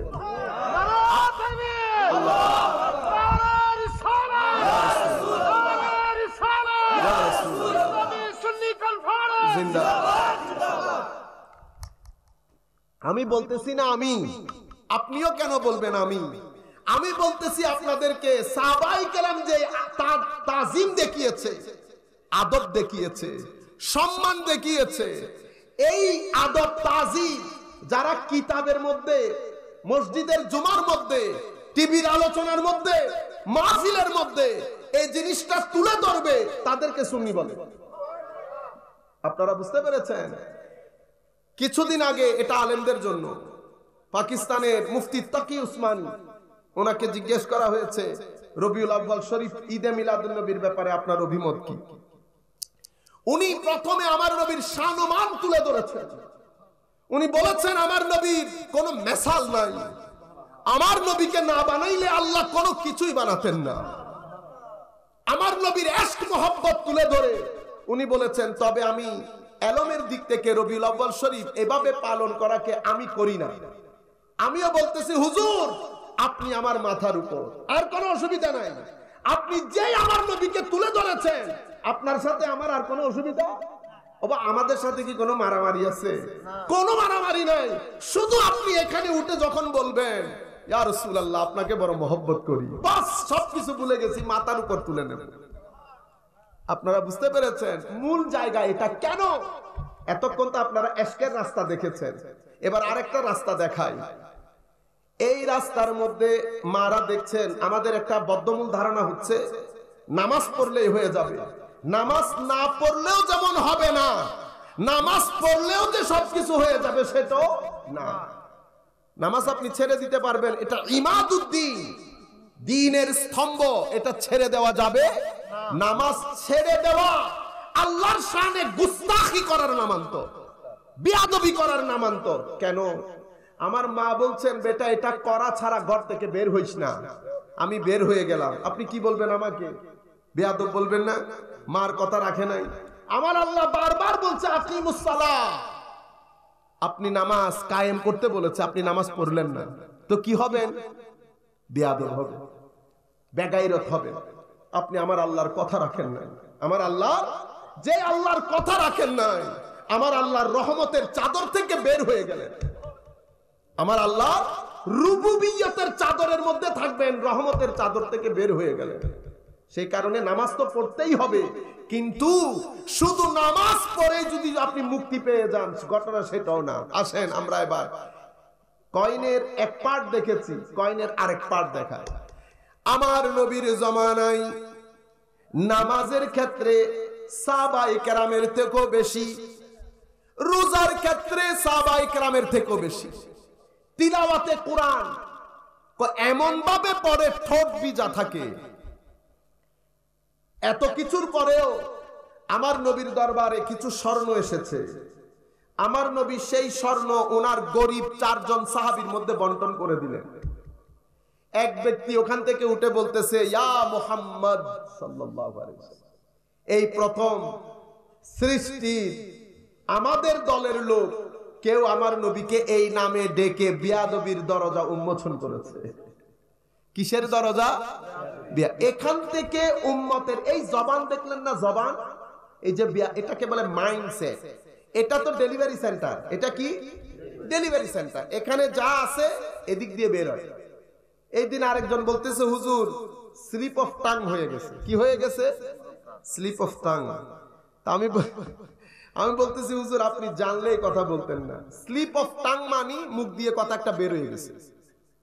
মনে রাখবেন, মুখ দিয়ে কথা বেরই হইতে পারবে না যদি ব্যাক অফ মাইন্ডের মধ্যে এটা সেফ না থাকে। আপনার এখানে যদি কথা এটা সেভ করা না থাকে, কখনো স্লিপ অফ টাং হবে না। আপনার এখানে বিয়াদবি আছে বিদায় এদিক দিয়ে বিয়াদবি বের হইছে। যদি এখানে আদব থাকতো, এদিক দিয়ে স্লিপ অফ টাং উল্টা লটকে গেলেও সম্ভব না। আপনারা বুঝতে পেরেছেন? তাইলে কেউ যদি বলে স্লিপ অফ টাং, কি বলবেন? এ ব্যাক অফ মাইন্ড, মানে এখানে যদি জিনিসটা সেভ না থাকে, এদিক দিয়ে ডেলিভারি সেন্টার দিয়ে বের হবে না। কোন সুন্নি আলেম, সুন্নি আলেম কি আমি? না, আমাকে আপনি সুন্নি বলিয়েন না, আমি তো প্যারামিটার দিয়ে দিয়েছি। প্যারামিটার কি? হায় হায়, চোখের পানি নিয়ে, মোহাব্বত নিয়ে যেই ব্যক্তি আমার নবীর ফজিলত বর্ণনা করবে, সেই ব্যক্তিকে সুন্নি বলে। আর যেই ব্যক্তি ফজিলতকে বিশ্বাস করবে, শুধু আমার নবী আমাদের মতো আমাদের মতো আমাদের মতো বলবে, তাদেরকে আমরা বলবো খারেজি। কি বলবো? আমি বলি নাই, ইমাম বুখারী বলেছেন। কে বলেছে? ইমাম বুখারী। ওনার কিতাবের মধ্যে চ্যাপ্টারই এভাবে লিখেছেন, কিতাবুল খাওয়ারিজ, খারেজিদের অধ্যায়। সেই জায়গার মধ্যে কি বলা হচ্ছে? প্রথম আল্লাহর দুনিয়ার মধ্যে আমার নবীর লোকের মধ্যে প্রথম ব্যক্তি উঠে বলে, আপনার বন্টন প্রক্রিয়া যথাযথ হয় না, আমার নবীর নাম নিয়ে বলেছেন। এটা দেখার পরে আমার নবীর চেহারা মুবারক পরিবর্তন হয়ে যায়। আমার নবী বলছে, কি বললাম তুমি? আপনি কি বললেন? আমি, আমার বন্টন প্রক্রিয়া যথাযথ হয় নাই। তুমি জানো তুমি কার সাথে কথা বলছো? ইয়াতিনি খাবরুস সামাই সাবাহান ওয়া মাসাআন, আও কামা ক্বালা নবী সাল্লাল্লাহু আলাইহি ওয়াসাল্লাম। জিবরিল আমিন ওহী নিয়ে সকাল সন্ধ্যায় আমার ঘরের চৌখটে দাঁড়িয়ে থাকে। যে আল্লাহর পক্ষ থেকে আসে সেই আল্লাহ মনে করেন আমি আমিন, আমানতদার। তুমি কেমনে এই কথা বললা? আমার নবীর জজবা দেখে ফারুক আজম দাঁড়িয়ে যায়, ইয়া রাসূলুল্লাহ হুকুম দেন। এই মুনাফিকের, কি বলেছে? কাফের বলে না, কি বলেছে? মুনাফিক। মুনাফিক, মুনাফিক মানে কি? মুনাফিক শব্দটা নাফাক থেকে, নাফাক, নুন ফা কফ, নাফাক। নাফাক মানে টানেল। টানেলে একদিকে ঢুকে একদিকে বেরোন না। মুনাফিকের চরিত্র এদিক দিয়ে ঢুকে এদিক দিয়ে বেরোয়, আবার এদিক দিয়ে ঢুকে এদিক দিয়ে বেরোয়, ফ্লেক্সিবল থাকে, যখন যেখানে যেমন। আপনারা বুঝতে পেরেছেন? আবার নফক মানি ওই ইঁদুরের গর্ত আছে না, এদিক দিয়ে এদিক দিয়ে বেরোয়, ওইটা নফক। এটার মুখ কয়টা? দুইটা। মুখ কয়টা? দুইটা। কাফের বলে নাই, মুনাফিক বলেছে। তাইলে উনি মুনাফিক কিভাবে বলল? তাইলে আমরা এই হাদিসের আলোকে ফারুক আজমের কথার ভিত্তিতে আমরা বলতে পারি মুনাফিক তাকে বলে যার ভিতরে আমার নবীর আদব নাই। কারণ ফারুক আজম যদি আগ থেকে জানতেন এই ব্যক্তি মুনাফিক, তো ফারুক আজম তো অনেক আগে কতল করে দিতেন। তাহলে মজলিসের মধ্যে ফারুক আজমের ফতোয়া হচ্ছে, আমার নবীকে বলছেন হুজুর অনুমতি দেন, আকতুলু আমি কতল করি হাজাল এই মুনাফিককে। তো এখন এটা ফারুক আজমের ফতোয়া মজলিসের মধ্যে অন দ্য স্পট। তাহলে মুনাফিক কিভাবে বললেন? এখানেও লেখা নাই, মুনাফিকি করার কোনো প্রুফও নাই। তো কোন প্রুফ, কোন দলিলের ভিত্তিতে ফারুক আজম ওই ব্যক্তিকে মুনাফিক বললেন? শুধু শানে রাসালাতে বিয়াদবির কারণে। তাহলে বোঝা যাচ্ছে আল্লাহর রাসূলের শানে বিয়াদবি করা হচ্ছে আকীদার নেফাকত। তাহলে মুনাফিকি কয় ধরনের? কম মুনাফিকি দুই ধরনের। একটা হচ্ছে আকীদার নেফাকত বা মুনাফিকি, আর একটা হচ্ছে আমলের মুনাফিক। আকীদার মুনাফিক কে? আকীদার মুনাফিক হচ্ছে যেই ব্যক্তি শানে রাসালাতে বিয়াদবি করে। আমি যখন বলবো আপনি কোন ব্যক্তি রাসূল পাক সাল্লাল্লাহু আলাইহি ওয়াসাল্লামকে মহব্বত করেন, মনে রাখবেন মহব্বতে রাসূল তিনটা জায়গার মহব্বতকে ফরজ করে দেয়। মহব্বতে আহলে বাইত, মহব্বতে সাহাবা, নিসবতে আউলিয়া। যেই ব্যক্তি আমার নবীকে মহব্বত করবে সে অবশ্যই আমার নবীর সাহাবী এবং আহলে বাইতকে মহব্বত করবে। যে ব্যক্তি আমার নবীর মহব্বতের ঢাল নিয়ে সাহাবায়ে কেরামের শানে বেয়াদবি করবে তাদেরকে আমরা শিয়া বলবো। যেই ব্যক্তি আমার মহব্বত নবীর মহব্বতের ঢাল নিয়ে আহলে বাইত রাসূলের সাথে বেয়াদবি করবে তাদেরকে আমরা খারিজি বলবো। আমার নবীর মহব্বত, আহলে বাইতের মহব্বত, সাহাবায়ে কেরামের তাজিম, এই তিনটা গুরুত্বপূর্ণ। এই তিনটার মধ্যে কোন একটার হেরফের হইলে আর ঈমান থাকে না। চতুর্থ নাম্বার যেটা আউলিয়ায়ে কেরামের নিসবত, এটা না করলে ঈমান ধ্বংস হয় না, কিন্তু ঈমান অনিরাপত্তার মধ্যে পড়ে যায়, নিরাপত্তাহীন হয়ে যায়। কেন? কারণ আল্লাহর ওলির শানে বিয়াদবি করা আর আল্লাহ তার বিরুদ্ধে যুদ্ধ ঘোষণা করা কথা এক। তো যেই ব্যক্তির বিরুদ্ধে আল্লাহ যুদ্ধ ঘোষণা করবে সে দুনিয়াতে থাকা অসম্ভব। আপনি ঈমানের কথা বলতেছেন, কিন্তু আমরা শরীয়তের হেরফেরের জন্য কি বলেছি? ঈমান অনিরাপদ হয়ে যায়। আপনারা বুঝতে পেরেছেন? তো ফারুক আজম বলেছে তাহলে আকীদার মুনাফিক কে? আকীদার মুনাফিক হচ্ছে যেই ব্যক্তি শানে রিসালাতে বেয়াদবি করে। কম করলে কম মুনাফিক, মাঝারি করলে মাঝারি মুনাফিক, বেশি করলে বেশি মুনাফিক। আর যদি গুস্তাখি, উলামায়ে কেরাম যেটাকে গুস্তাখি বলেছে, অতটুকু যদি চলে যায় তাহলে তো জাহান্নামের কুকুরে পরিণত হয়েছে। আপনারা বুঝতে পেরেছেন? কিন্তু আপনি যদি কম করেন তাইলে, যেমন আমলের মুনাফিক কারা? আমার নবী বলছে চার কাজ, চার আমল, চার চরিত্র যার ভিতরে আছে কানা মুনাফিকান খালেসা, এ তো নিরেট খাঁটি মুনাফিক। কে? কথা বললে মিথ্যা বলে, ওয়াদা করলে ভঙ্গ করে, আমানতের খেয়ানত করে এবং পারস্পরিক ঝগড়া হলে অশ্রাব্য ভাষায় গালিগালাজ করে। এরে কি বলে? মুনাফিক।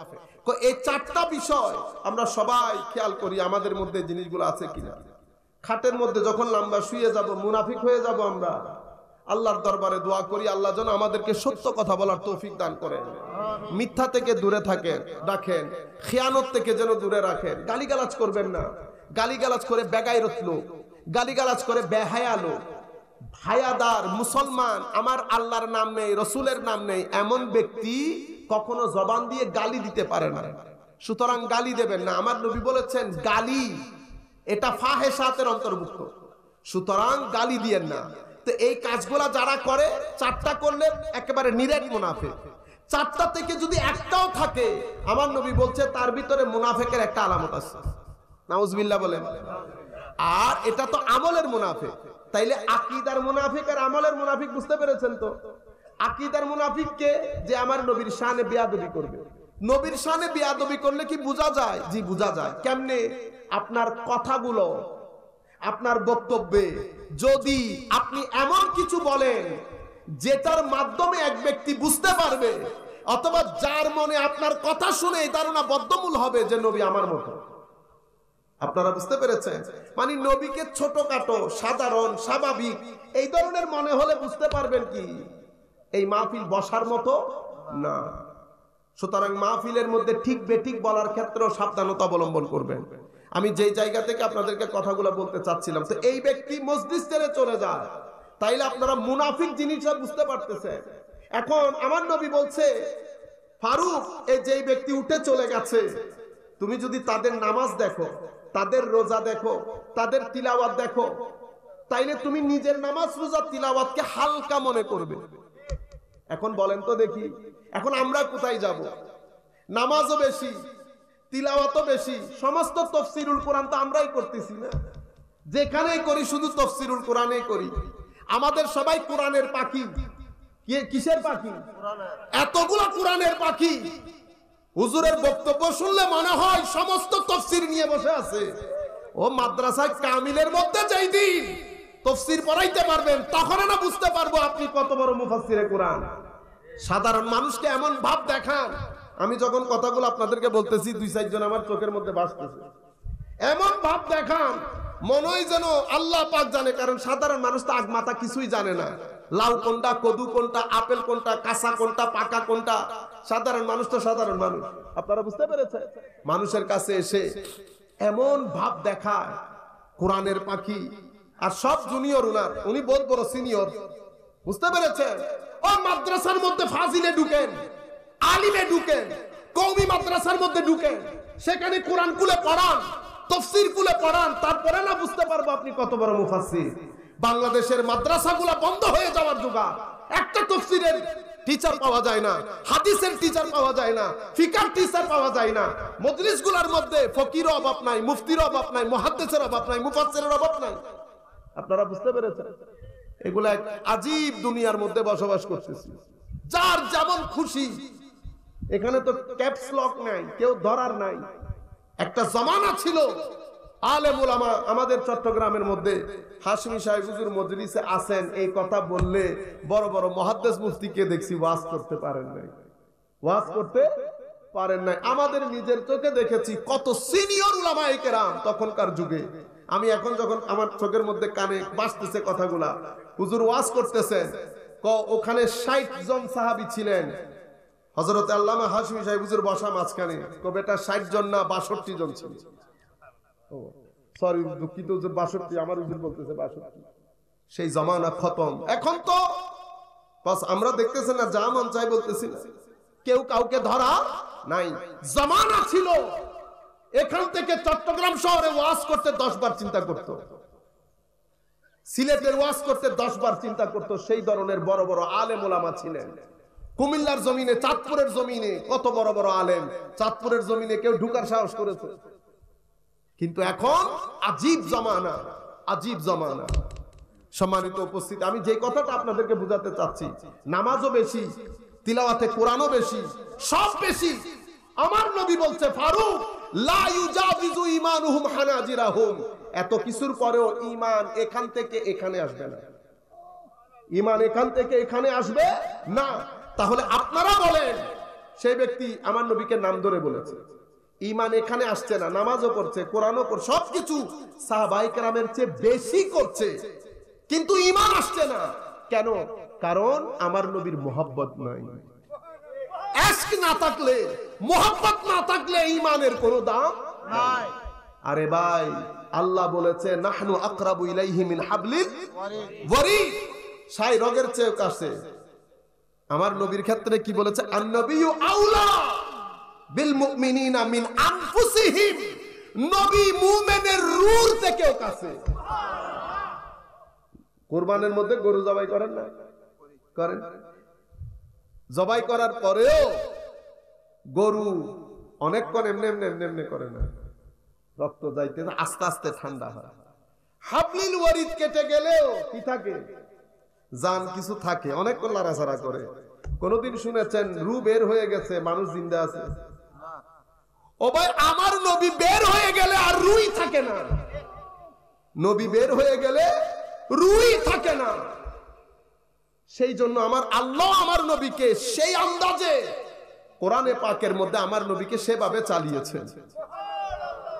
ওয়াদ্দুহার মধ্যে আমার আল্লাহ তো আমার নবীর শানের সমুদ্র বইয়ে দিয়েছে। ওয়াদ্দুহার মধ্যে আমার নবীর নাত বর্ণনা দিয়েছেন সূরা দুহার মধ্যে। এই নাত আল্লাহ শেষ করেছেন ইন্না আতাইনার মধ্যে গিয়ে। ওয়া কাল্লামাল্লাহু মূসা তাকলিমা, আছে না? আল্লাহ মূসার সাথে কথা বলেছেন। কি কথা বলেছেন আল্লাহ জানেন, ওইটাও কথা। ইন্না আতাইনা কাল কাউসার, এটাও কথা। কিন্তু এটার মধ্যে আমার আল্লাহর অনুগ্রহ দয়া ফুটে উঠেছে, ওইটার মধ্যে ওই অর্থে ওই দয়া ফুটে উঠে নাই। হাবিব, আমরা আপনাকে গিফট করে দিয়েছি। কি করে দিয়েছেন? কাউসার।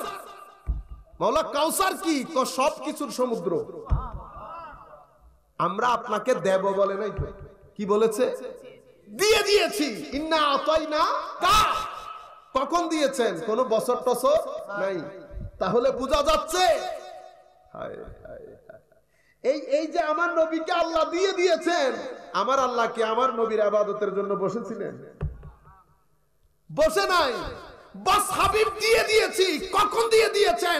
যখন থেকে আমি আছি তখন থেকে দিয়ে দিয়েছি। দয়া তো, অনুগ্রহ তো আমার আল্লাহ তো জানেন, দিয়ে দিয়েছি। কি দিয়েছি? কাউসার। কাউসার বুঝতে হলে ওয়াদ্দুহা থেকে যাইতে হবে।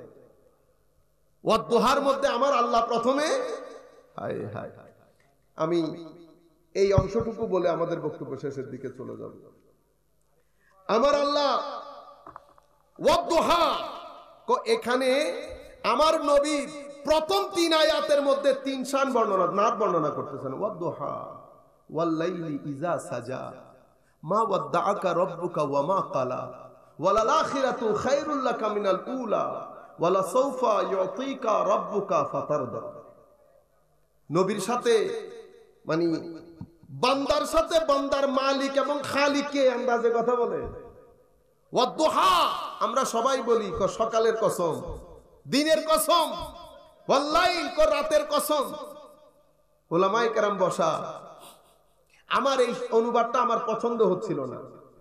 আমি এই 2 অনুবাদের সাথে পরের আয়াতকে মিলাইতে পারতেছিলাম না। সকালের কসম, আমরা কি সকালের কসম করি কোনোদিন? রাতের কসম করি। আচ্ছা, সকালের কসম রাতের কসম আমি আপনাকে ছেড়ে দেই নাই, এগুলা যাইতেছে না। ইমাম রাজি বলতেছেন না না না না, কসম এটা না। কসম কি? ওয়াদ্দুহা। দোহা মানে দিন। দিনের বেলায় মানুষ কি করে? মানুষ ঘাম জড়াই দিনের বেলায়, ঠিক না? খড়কাটুনি একেবারে নিজের প্রতিষ্ঠার জন্য। ওয়াল্লাহি, রাতে মানুষ শুয়ে যায় আরামের মধ্যে। ওয়াদ্দুহা, হুজুর ওহী নিয়ে যেই তারিখ থেকে ওহী নাজিল শুরু হয়েছে, হুজুর ওহী কি পরিমাণ ভারী জিনিস এবং এই ওহীর প্রচার প্রসারের জন্য কি পরিমাণ কষ্ট আপনি করেছেন, সেই দিনগুলোর শপথ করে বলতেছি। ওয়াল্লাহি, হুজুর এবার কিছুদিন আপনাকে আমি আরাম দিচ্ছি। ওহী দিব না কিছুদিন, কিছুদিন রেস্ট করেন। তো যেই রাতগুলোতে আপনি সুকুনের সাথে শুয়েছেন সেই রাতগুলোর কসম করতেছি। মা ওয়াদ্দাআকা রাব্বুকা ওয়া মা ক্বালা, আমি তো আপনাকে রেস্ট দিয়েছি। কে বলেছে আমি আপনাকে ছেড়ে দিয়েছি? মা ওয়াদ্দাআকা রাব্বুকা ওয়া মা, না ছেড়ে দিয়েছে না আপনার রব আপনার উপর নারাজ হয়েছে। কে বলেছে এই কথা? এরপরে মা ওয়াদ্দাআকা রাব্বুকা ওয়া মা ক্বালা ওয়ালাল আখিরাতু খায়রুল লাকা মিনাল উলা। ছেড়ে দেওয়া, রেখে দেওয়া এগুলো অনেক পরের কথা। হাবিব, প্রত্যেক দিনের পরবর্তী ঘন্টা আপনার জীবনে পূর্ববর্তী ঘন্টার চেয়ে উত্তম। আপনার জীবনের প্রত্যেক পরবর্তী সময় পূর্ববর্তী সময়ের চেয়ে অনেক কল্যাণকর। ওয়ালাল আখিরাতু খায়রুল লাকা মিনাল উলা, অথবা আখিরাত আপনার জীবনে দুনিয়ার চেয়ে অনেক বেশি কল্যাণকর। ওয়ালা সাওফা ইউতিকা রাব্বুকা ফাতারদা, এই কথা বলে আল্লাহ আল্লাহর হাবিবের ফজিলতের সমুদ্র বইয়ে দিয়েছেন। কি মন খারাপ করেন? আমার ওয়াদা এমন দেয়া দেব, এমন দেয়া দেব আপনি না হেসে পারবেন না। আমি আপনাকে রাজি করিয়ে দেব। কুল কায়নাত চায় আল্লাহকে রাজি করতে। আর আল্লাহ চায় আল্লাহর হাবিবকে রাজি করতে। মুসা তুরের মধ্যে একা একা চলে গেল, মানুষ কই? আল্লাহ আপনাকে রাজি করানোর জন্য গেছি। তো মুসা তুরে সবার আগে চলে যায় আল্লাহকে রাজি করার জন্য। আর আমার আল্লাহর এমন দেয়া দেব আপনি রাজি হয়ে যাবেন। সূরা দুহার মধ্যে এই তিনটা তুলে ধরেছে। সূরা দুহার পরে আমার আল্লাহ আরেকটা সূরা আলাম নাশরাহ লাক, সিকোয়েন্স দেখেন, এখানেও আল্লাহর হাবিবের তিনটা গুরুত্বপূর্ণ শান তুলে ধরেছে।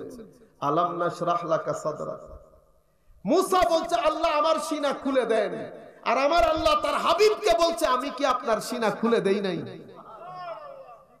আলাম নাশরাহ লাকা সাদরাক ওয়া ওয়াদানা আনকা বিজরাক আল্লাযী আনকাদা যাহরাক ওয়া রাফা'না লাকা যিকরাক। আবার তিনটা শান বর্ণনা দিয়েছে। আমি আপনার সিনা খুলে দিয়েছি, আপনার ভিতরের যত শর্ট কামিংস এগুলো আমি দূরীভূত করেছি। ওয়া রাফা'না লাকা যিকরাক, আপনার শানকে, আপনার জিকিরকে, আপনার আলোচনাকে আমি সর্বদিক থেকে বুলন্দ করেছি। সালাত মনে রাখবেন, আমরা সালাতকে সালাত বলি না, নামাজকে সালাত বলি না। সালাত একটা কারণ আছে না, সালাত কেন বলি? কোরআনকে কোরআন বলি কেন বলি? আল্লাহকে আল্লাহ বলি কেন বলি? হুজুরকে মুহাম্মদ বলা হয় সাল্লাল্লাহু আলাইহি ওয়াসাল্লাম কেন বলা হয়? এত আজিম আজিম হাস্তি, আজিম আজিম জিনিস, এগুলার নাম এভাবে রাখা হয়েছে কেন? তো সালাত, সালাতে অনেক অর্থ, তাসবিহ, তাহমিদ, তাকবীর, রহমত, ইস্তেগফার, সালাতের অনেক অর্থ। সালাতের একটা অর্থ হচ্ছে তাজিম। কি অর্থ? তাজিম। তাজিম মানে আমরা বলি না সম্মান। সম্মান বললে বাংলাতে আপনারা এত বুঝতে পারেন না, আপনি যদি আরবিটার দিকে খেয়াল করেন তাইলে বুঝতে পারবেন। আযযামা ইউআযযিমু তাজিম, তাজিম মানে কাউকে বড় করে উপস্থাপন করা, কারো বড়ত্বের বর্ণনা দেওয়া। তো সালাতকে সালাত কেন বলা হয়? সালাতকে সালাত বলা হয় মানুষ তার শরীরের সর্বোত্তম অংশ হচ্ছে মাথা, সেই মাথার সর্বোত্তম অংশ হচ্ছে কপাল। সেই কপালকে একেবারে ময়লা যুক্ত জায়গার মধ্যে আপনি ফেলে সিজদার মধ্যে লুটে পড়েন, যেটার মাধ্যমে আল্লাহর বরত্বের পরিচয় ফুটে ওঠে। সেই কারণে সালাতকে সালাত বলে। আপনারা বুঝতে পেরেছেন এখন সালাতকে সালাত কেন বলে? সালাতের মাধ্যমে, রুকুর মাধ্যমে, দাঁড়ানোর মাধ্যমে শেষে আপনার শরীরের এটা সবচেয়ে বড় অংশ, তো এটা আমার জীবনের, আমার শরীরের সবচেয়ে সর্বোত্তম জায়গা, সেটা আমি মাটির মধ্যে ফেলে দেই। কার সম্মানার্থে? আমার আল্লাহর সম্মানার্থে। এই কারণে সালাতকে সালাত বলে। তো এখন আমরা বলতেছি হুজুর এটা তো বুঝলাম, কিন্তু নামাজের মধ্যে যে দরুদ পড়ার সময় বলি আল্লাহুম্মা সাল্লি আলা মুহাম্মদ, এটার অর্থ কি হবে? এটার অর্থ হবে আল্লাহুম্মা আযিম, আল্লাহ আপনি আপনার নবীকে যেভাবে বানিয়েছেন সেই আন্দাজে নবীকে বড় করে উপস্থাপন করেন। কিভাবে? কোন নবী যেটা নিয়ে দুনিয়াতে এসেছে, দ্বীন, নবীর শরীয়ত, নবীর জিকির, নবীর মান, সম্মান, মাকাম, মর্তবা, ফজিলত, সব কিছুকে আপনি আকাশচুম্বী করে নবীর বরত্বের বর্ণনা দেন। এখন আমি আল্লাহকে কেন বললাম? বলেছি কারণ আমি হলে ওইটা তো বুঝতে পারবো না। পারবো না। সেই কারণে যিনি বানিয়েছেন ওনার হাতে তুলে দিলাম, উনি জানিয়েছেন কি বানিয়েছেন, উনি ওনার শান অনুযায়ী সেটা করতে পারবেন। আপনারা বুঝতে পেরেছেন? ইন্নাল্লাহা ওয়া মালাইকাতাহু ইউসাল্লুন, আমার আল্লাহ রাত দিন নবীর শান কিভাবে বরত্বের বর্ণনা দেখেন। সালাত, আমার আল্লাহ বলছেন না কোরআনে পাকের মধ্যে, কুল কায়নাতের সবাই সালাত আদায় করে, পাথর থেকে শুরু করে, বাঁশ থেকে শুরু করে, জড় জীব প্রাণী সব কিছু আল্লাহর সালাত আদায় করে। কেউ তসবির মাধ্যমে, কেউ তাকবীরের মাধ্যমে, কেউ এক একজন এক এক ভাবে। ওয়ালাকিন লা তাফকাহুনা তাসবিহাহুম, কিন্তু আমরা ওনাদের তাসবিহ বুঝি না। স্রষ্টার সৃষ্টি জড় জীব সবাই যেমন আল্লাহর প্রার্থনা করে, ঠিক তেমনি স্রষ্টার সমগ্র সৃষ্টির মধ্যে আমার নবীর মারফত আছে। সবাই আমার নবীকে দেখলে সালাতু সালাম আরজ করে। এটা আমার নবীর বরত্ব না? নতুবা উহুদ পাহাড়, এটা তো প্রাণী না, এটা একটা জড় জিনিস, ঠিক না? উহুদ পাহাড়কে আপনি ডিয়াইলেও কথা বলবে, কিন্তু আমার নবী যখন উঠছে এটা নাচতে শুরু করেছে খুশিতে। খুশিতে আমার নবী সাল্লাল্লাহু আলাইহি ওয়াসাল্লাম হাদিসে পাকের মধ্যে স্পষ্ট ভাষায় ঘোষণা করছেন, রুয়ে জমিনের মধ্যে এমন কোন জিনিস নাই যেই জিনিসের ভিতরে আমার আল্লাহ তাকে এটা জানাই নাই যে আমি আল্লাহর নবী। আমার নবী বলছে এখনো আমি নবুয়তের প্রকাশ করি নাই। আমি ওই রাস্তা দিয়ে যাওয়ার সময় একটা পাথর দেখলে আমাকে সালাম দিত, আমি এখনো সেই পাথরটাকে চিনি। আপনারা বুঝতে পারতেছেন? এগুলাকে সুন্নিয়ত বলে। কি বলে? সুন্নিয়ত বলে। সম্মানিত উপস্থিতি, শুধু তাই না, সালাত তো বুঝলেন, আল্লাহকে আল্লাহ কেন বলে? আল্লাহর 99 নাম তো, কিন্তু আল্লাহর নিকনেম, সত্তাগত নাম আল্লাহ, ঠিক না? মাওলা এটা কেন গ্রহণ করলেন? অন্যান্য নাম এটা ইলা থেকে, কি থেকে? ইলা। আলহামদুলিল্লাহ, ইলা। ইলা মানে উপাস্য, যার ইবাদত করা হয়। মাওলা এতগুলো নাম পেলে আপনি এটা কেন নিজের নাম? এটার মধ্যে যেই মজা অন্য নামের মধ্যে সেই মজা কেন? কুল কায়নাত যখন তার সর্বোত্তম অংশটা মাটিতে রাখে, এটাকে ইবাদত বলে। এই ইবাদতের মধ্যে আমি আমার বরত্বের স্বাদ পাই, সেই কারণে আমি অনেক নামের মধ্যে আল্লাহ নামটা আমার জন্য চয়েস করেছি। কোরআন দেখছেন না? মাওলা কোরআন কেন? কোরআনেরও আল্লামা আবুল মাআলি আল বুরহান একটা কিতাব আছে, ওই কিতাবের মধ্যে বলছেন যে কোরআনেরও 55টা নাম আছে। কোরআনের আবার জাতি নাম, নিকনেম কোনটা? কোরআন। আমার মাথার মধ্যে আগে ঘুরতো কোরআনের নাম কোরআন কেন, কোরআনের নাম কোরআন কেন। বলে কোরআন, উলামায়ে কেরাম বলছে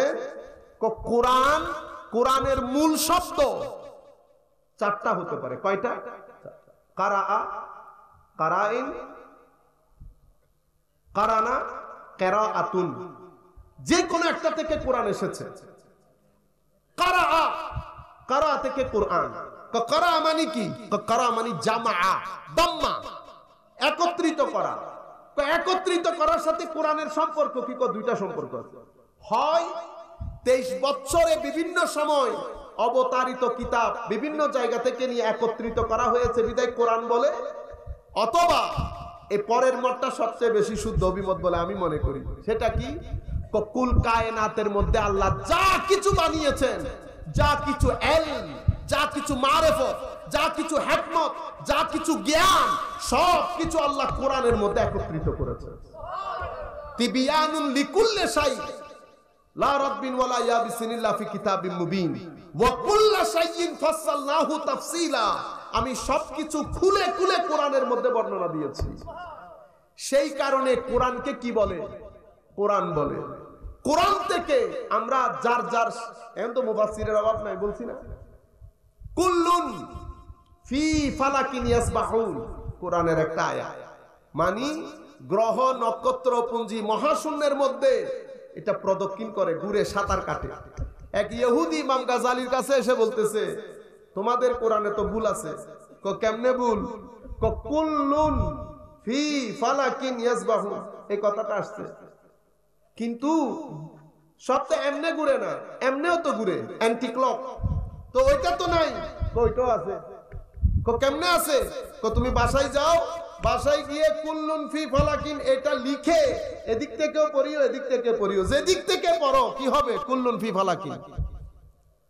আপনারা বুঝতে পেরেছেন? আমি বলি আপনাদেরকে কেমনে। কুল্লুন ফি ফালাকিন, ফা আছে, লাম আছে, কাফ আছে, ঠিক তো? উল্টা যান, কাফ লাম ফা, কুল্লুন ফি হয়ে গেছে না? কুল্লুন ফি, এরপরে পরের মাঝখানে ফি না? ঠিক আছে, তো ফি কে ওই লামের সাথে লাগান, ফালা হইল না? প্রথম অক্ষর কুল্লুনের মধ্যে কাফ না, তো ফালাকিন হয়ে গেছে না? তো কুল্লুন ফি ফালাকিন হয়ে গেছে না? এদিক থেকে বললে কুল্লুন ফি ফালাকিন, এদিক থেকে বললো কুল্লুন ফি ফালাকিন। এটা আজিম হিকমত। আল্লাহ নবীর উম্মতের গোলামদেরকে আল্লাহ দান করেছেন। তাইলে আল্লাহকে আল্লাহ কেন বলে এটাও বুঝলেন, কোরআনকে কোরআন কেন বললে এটাও বুঝলেন, সালাতকে সালাত কেন বলে এটাও বুঝলেন। আমার নবীর নাম মোহাম্মদ রাখা হইল কেন? আল্লাহর যেমন 99 নাম বৈশিষ্ট্যগত, আমার নবীরও আছে, কিন্তু আমার নবীর নিকনেম, জাতি নাম, সত্তাগত নাম হচ্ছে মোহাম্মদ। আল্লাহ মোহাম্মদ রাখলেন কেন? বেআইব, কোন দোষ ত্রুটি, কোন ব্ল্যাক স্পট রাখি নাই আমি। অনেক সৃষ্টি আমি করেছি, আমার আল্লাহর সৃষ্টি জগতের সৃষ্টির কোন সীমা পরিসীমা নাই, কিন্তু এই এক জাত আমি করেছি যেটাকে আমি আমার ইচ্ছা মতো করে বানিয়েছি। আল্লাহ ইচ্ছে মতো বানিয়ে আল্লাহ নিজেই নাম রেখেছেন মুহাম্মদ। যেই জায়গা দিয়ে আপনি আমার নবীকে দেখবেন প্রশংসা করা বাদে উপায় নাই। আমার নবীর 4 দরজা দিয়ে নবীর কাছে ঢুকতে পারবেন। কয় দরজা? একটাকে বলে আকওয়াল, আমার নবীর কথাবার্তা। আপনি যদি ঢুকেন আমার নবীর কথাবার্তার মিষ্টির মধ্যে আপনি গুম হয়ে যাবেন, বের হইতে পারবেন না। আরেকটা আমার নবীর আফআল, আমার নবীর কাজকর্ম। যতই দেখবেন ভিতরে খালি শান্তি পাবেন, আপনি কোনো দুষ্ত্রুটি খুঁজে বের করতে পারবেন না। আমার নবীর আহওয়াল, আমার নবীর ভিতরের অবস্থা, সেই জায়গার মধ্যে যেই ঢুকেছে, কেউ সিদ্দিক আকবর হয়েছে, কেউ ফারুক আজম হয়েছে। আমার নবী আকওয়াল গেল, আহওয়াল গেল, আফআল গেল, আমার নবীর আখলাক, চরিত্র। যেই আমার নবীকে দেখেছে নিঃসংকোচিতে বলতে বাধ্য হয়েছে যে এমন মানুষ আমার চোখ আমার সৃষ্টিতে দেখি নাই। আপনি দেখেছেন তো? এই যেই জায়গা দিয়ে আপনি নবীর দিকে ঢুকবেন আপনি বলতে বাধ্য হবেন সমস্ত প্রশংসা আল্লাহ। এটা আসলেই মুহাম্মদ সাল্লাল্লাহু আলাইহি ওয়াসাল্লাম, এটা আসলেই দাগহীন। এখন আপনি কি করলেন? আপনি এখানে বসে এই বড় শাইখুল হাদিস, আপনি আমার নবীর দুষ্বর্ণনা করেন, আমার নবীর মা বাপ এটা। আমার নবী বলে কিয়ামতের ময়দানে, হুজুর একেবারে কত বড় মুফাসসিরে কোরআন সাহেব বলে, কিয়ামতের ময়দানে কেউ জানে না কার কি অবস্থা হবে, এমন কি আমার নবীও জানেন না নবীর কি অবস্থা হবে। তুমি বড় জানো, বেয়াদবিরও একটা সীমা থাকে, বেয়াদবিরও একটা। তোমারে কানে কানে এসে কেউ বলে দিছে, কেমনে বুঝছেন জানেন? এটা বলে আমি আমার শেষ করে দেব বক্তব্য। আমার নবী সাল্লাল্লাহু আলাইহি ওয়াসাল্লাম এই এক্সাম্পল দিলে বুঝতে পারবেন। আপনারা আপনাদের দেশের চেয়ারম্যানের কাছে পাঠাইছেন, তো চেয়ারম্যান স্বাভাবিকভাবে গেটে ঢুকে চেয়ারম্যানের কাছে যাইতে হইছে না? গেটের মধ্যে খাইছেন এক জাতকি, ঠিক আছে, 2-3 বার ধাক্কা দিছে, পরে ঢুকাইছে, চেয়ারম্যানের কাছে ঢুকছেন, চেয়ারম্যান দিছে আরেক জাতকি, রূপ দবদবা, লাল চোখ, চলো করে দেবো, এই সেই করে আপনি বাইরে আসছেন। আমি জিজ্ঞাসি কেমন দেখলেন? কোমান মানুষ? আমি বহুত গরম মানুষ, বহুত উঁচু পায়া। পরে আমি পরে পাঠাইছি আপনার এলাকার এমপির কাছে। এমপির গেটম্যান আপনারা দিছে 10 সালাম, ভাইজান ভালো আছে, বসাইছে, চা না, আমি চা খাবো না, না খাইতে হবে, স্যারের নির্দেশ, আপনি চা না খাইলে আমার চাকরি চলে। আপনাকে আদর করে নিছে, আপন করে নিছে, আপনার ভিতর থেকে ভয় শঙ্কা সব দূর হয়ে গেছে না? এই যাওয়ার সময় যে টেনশন ছিল সব দূর, রিল্যাক্স হয়ে গেছে না? ঘুম হয়ে গেছে আপনার। পরে এমপি সাহেব আসছে, বাসার ভিতরে ঢুকছেন, বসাইছে, কোত্থেকে আসতেছেন, খবর নিচ্ছে, কি করেন, মা বাবা ছেলে সন্তান, আপনি রিল্যাক্স হয়ে গেছেন। আপনাকে খাওয়াইলো, না আমি খাবো না, বেটা খাইতে হবে, আগে খান পরে কথা। খাওয়াইলো, নিজেও খাইলো, আসার সময় আপনাকে কিছু টাকাও দিল। আপনারা, আমি বাইরে জিজ্ঞেস করতেছি কেমন দেখলেন, না এমপি সাহেব তো একেবারে আমাদের মতো মাটির মানুষ। এমপি সাহেব আমাদের মতো মাটির মানুষ। কোন মানুষ তো ওইটা, কোনটা? ওই যেটা আমার ঝাটকি মারছে ওইটা। এখন আমার নবী, আল্লাহর দুনিয়াতে আমার নবীর মতো তো আল্লাহ তো বানাই নাই, ঠিক আছে?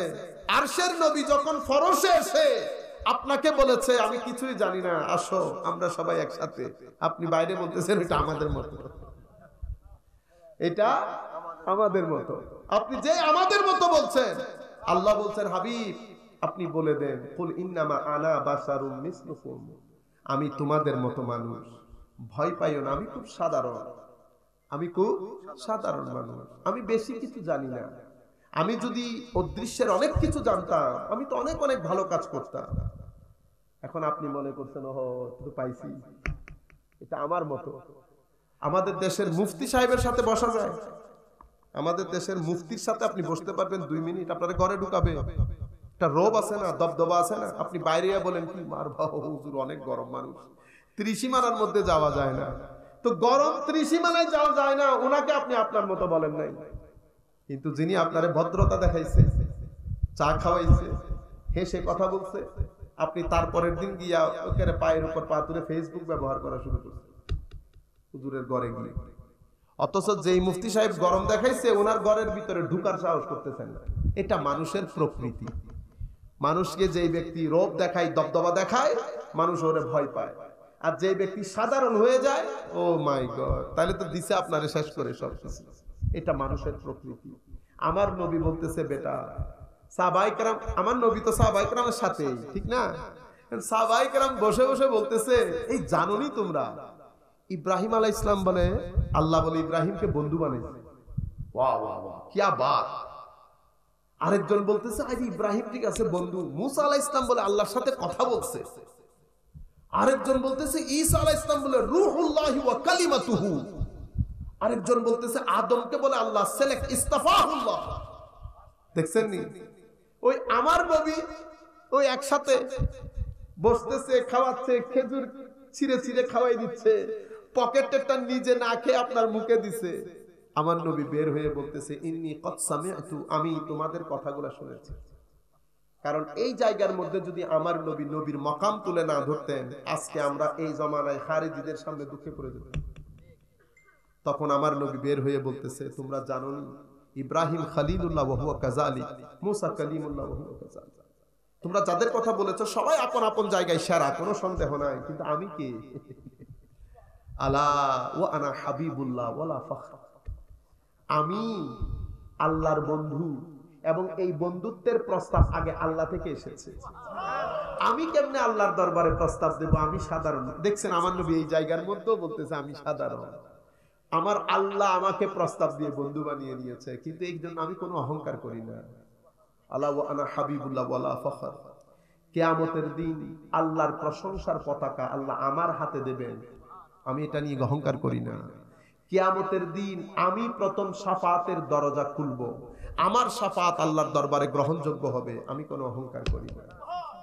কিয়ামতের ময়দানে হায় হায় সমস্ত নবী রাসূল যখন ইয়া নফসি ইয়া নফসির মধ্যে থাকবে, সেই জায়গার মধ্যে আমি অন্য হাদিস সহ মিলাই বলতেছি আপনাদেরকে, যখন দুই হাদিস একসাথে মিলাই বলতেছি, দুইটাই তিরমিজি শরীফের বার।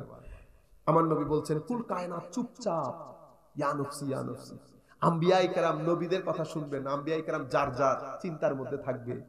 সবাই যখন চুপচাপ হয়ে যাবে, আমি আল্লাহর কোর্টে দাঁড়িয়ে প্রথমে বক্তব্য রাখবো, ওয়া আনা খাতিবুহুম ইজা আনসাতু।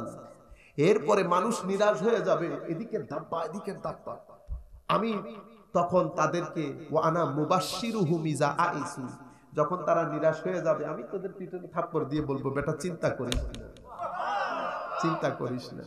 এরপরে ওয়া আনা মুশাফফিউহুম, আমি যেখানে যেখানে লোকজনকে আটকানো হবে, আমি সেখানে গিয়ে তাদেরকে ছাড়িয়ে আনবো। আল কারামাত ওয়াল মাফাতিহ ইয়াউমা ইযিন বিয়াদি। কিয়ামতের ময়দানে আল্লাহ সমস্ত সম্মান এবং সম্মানের সমস্ত চাবিকাঠি আল্লাহ আমার হাতে দান করবে। আপনারা বুঝতে পেরেছেন? এবং আমি প্রথম আমার উম্মতের ফুকারা মাসাকিন আল্লাহর ওলিদেরকে সাথে নিয়ে আমি জান্নাতের কড়া নাড়ব, উদ্বোধন আমাকে দিয়ে করা হবে। আমার জন্য রব্বে জুল জালাল জান্নাতের ভিতর থেকে জান্নাতের দরজা খুলে দেবেন, ওয়ালা ফখর। আমার নবী বলতেছেন, ওয়া আনা আকরামুল আউয়ালিনা ওয়াল আখিরিন, আমি সৃষ্টির শুরু শেষ সবকিছুর মধ্যে সবচেয়ে সম্মানিত, কিন্তু আমি এটা নিয়ে কোনো অহংকার করি না। এই এই এই মাকাম, আমার নবীর মাকাম মানুষের সামনে এই আন্দাজে তুলে ধরা সুন্নিয়ত, আমার নবীর মহব্বতের কথা তুলে ধরা সুন্নিয়ত। যারা এই কাজটা করে তাদেরকে সুন্নি বলে। আমি করলে আমি সুন্নি, আপনি করলে আপনি সুন্নি। আমি আমাকে বলবো না সুন্নি, আপনি আপনাকেও বলিয়েন না সুন্নি। বস আপনি মাইকের মধ্যে কথা বলবেন, আপনার হাসি, চোখের পানি এবং আপনার দিলের আকুতি এগুলাই প্রমাণ করবে আপনি সুন্নি না অসুন্নি। আপনারা বুঝতে পেরেছেন? এবং এই আহলুস সুন্নাহ ওয়াল জামাত এটা উম্মতের গত 1300 বছরে উম্মতের ওলি, উম্মতের মুহাদ্দিস, উম্মতের মুফাসসির সবাই এক বাক্যে প্রত্যেকের আকায়েদি পরিচয় আহলুস সুন্নাতে ওয়াল জামাআহ। যেখানে যাবেন এরা এশকের কথা বলে, এরা মাযহাবের অনুসরণ করে উলামায়ে কেরামের সাথে থাকে, এরা আউলিয়ায়ে কেরামের নিসবত রাখে নফসকে সিধা করার জন্য। আউলিয়ায়ে কেরামের নিসবত, মাযহাবের অনুসরণ এবং আহলুস সুন্নাহ ওয়াল জামাতের আইম্মায়ে কেরাম অর্থাৎ এশকে রাসূলের কথা বলা, এটাকে টোটাল সুন্নিয়ত বলে। আমি আপনারা যে আন্দাজে বললে বুঝবেন সে আন্দাজে বললাম, আমরা আর কথা না বাড়াই। আল্লাহ রাব্বুল আলামিন আমাদের হামি ও নাসির হোক। মাওলাই করিম আমাদেরকে কবুল করুক। ওয়া মা আলাইনা ইল্লাল বালাগুল মুবিন। আসসালামু আলাইকুম ওয়া রাহমাতুল্লাহি তাআলা ওয়া বারাকাতুহু।